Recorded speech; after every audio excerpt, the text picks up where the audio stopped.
पटौदी से भाजपा की नवनियुक्त विधायक बिमला चौधरी ने पटौदी अनाज मंडी का निरीक्षण किया।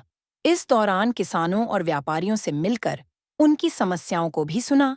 साथ ही उन्होंने मंडी के अधिकारियों को कहा कि अनाज मंडी में आने वाले किसानों को किसी भी तरह की परेशानी का सामना न करना पड़े। इस दौरान उन्होंने मंडी में चल रही बाजरे की खरीद का जायजा भी लिया। मंडी पहुंचने पर मार्केट कमेटी सचिव विनय यादव ने उन्हें बुक्का का भेंट कर स्वागत किया।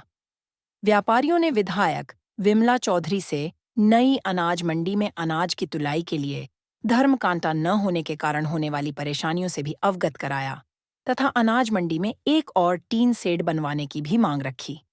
इसके अलावा कुछ किसानों ने खाद की किल्लत से भी उन्हें अवगत कराया। इन सभी समस्याओं को लेकर बिमला चौधरी ने आश्वासन दिया कि जल्द ही इन समस्याओं को दूर कर दिया जाएगा।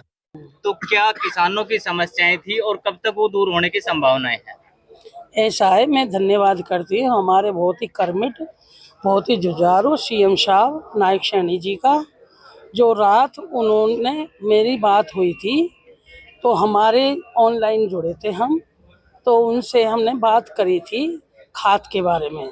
ज़्यादा दिक्कत हमारी खाद के बारे में आ रही थी, तो हमारे सीएम साहब ने ये आदेश दिए थे कि आप जाओ जहाँ पे धान की वो है फसल, धान की फसल हो मंडी में, चाहे हमारी बाजरा की हो, जो भी उठान है ये सब चीज़ का होएगा, चाहे धान का हो चाहे बाजरे का हो। किसान भाई इनको परेशान ना होना पड़े, उनकी चाय पानी का भी बंदोबस्त करना है। अगर नाश्ते पानी का होएगा नाश्ते पानी का भी करना है, यानी कि कोई भी किसान भाई परेशान ना हो, संतुष्ट होके जावे। हाँ मैडम, आपने अभी चार दोबारा विधायक बने हैं। यहाँ एक समस्या रही है बड़ी, वो है धर्म काटे।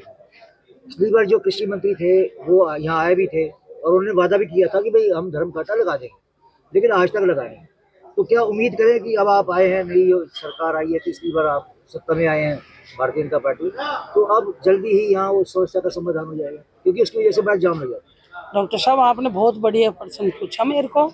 ये जो हमारी डिमांड है, जिम्मेदार भाई कहेंगे कि भाई हमारे को ज़रूरी धर्म कांटे की आवश्यकता है, तो हम धर्म कांटे को मैं पहले ही लगवा दूंगी।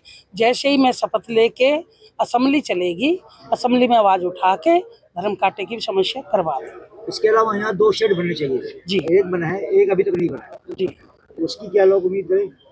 विधानसभा में उठा दूँ, उसकी भी विधानसभा में उठाऊंगी, आवाज़ उठाऊंगी, तभी तो पता लगेगा ना सीएम साहब को, और मैं वैसे भी बात कर लूँगी। यहाँ अनाज मंडी को स्थापित हुए बहुत साल हो गए, लेकिन आज तक ना तो यहाँ बोलियां लगी है और कम छुट पाई, तो आज तक उन लोगों के फर बन पाए ना कुछ हो पाया, तो ऐसे ही काम कर रहे हैं। तो ये बोलियां जल्दी लगे, क्योंकि यहाँ व्यापारियों की मांग रही है कि रेट को कम किया जाए, रेट ज़्यादा है। उस चक्कर में, रेट के चक्कर में व्यापारी खरीद नहीं रहे और सरकार को तो वास्तव में घाटा ही हो रहा है। इतने साल हो गए उनको पैसा लगाए, तो कोई इसका समाधान कैसे करवाए?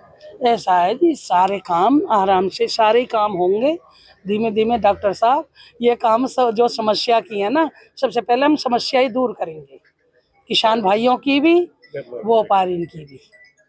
एक सब्जी मंडी को भी यहाँ शिफ्ट होना था, पीछे बोलियां आई सब्जी मंडी की फरोख की, लेकिन वहाँ सब्जी मंडी वालों ने हड़ताल कर दी, करने ही वहाँ नहीं जाना चाहते। आज 25 साल पहले तो कहा नहीं, 25 साल पहले स्थापित हुई थी सब्जी मंडी और अनाज मंडी, तो वो आज तक मामला पेंडिंग है ना। तो वो सब्जी मंडी ट्रांसफर हुई, उस समय नगर पालिका ने कहा था, नगर परिषद ने, कि हम उनको अलग जमीन दे देंगे, ना वो जमीन दी गई, ना वो शिफ्ट हुई, और वहाँ वो बड़ा जाम का एक कारण बन गया। ऐसा डॉक्टर साहब मेरे संज्ञान में नहीं है, जैसी संज्ञान में आएगी ऐसी हम सब चीज़ की हल करेंगे। समस्या को, कोई समस्या ऐसी रखेंगे नहीं जो किसी को परेशानी हो रही।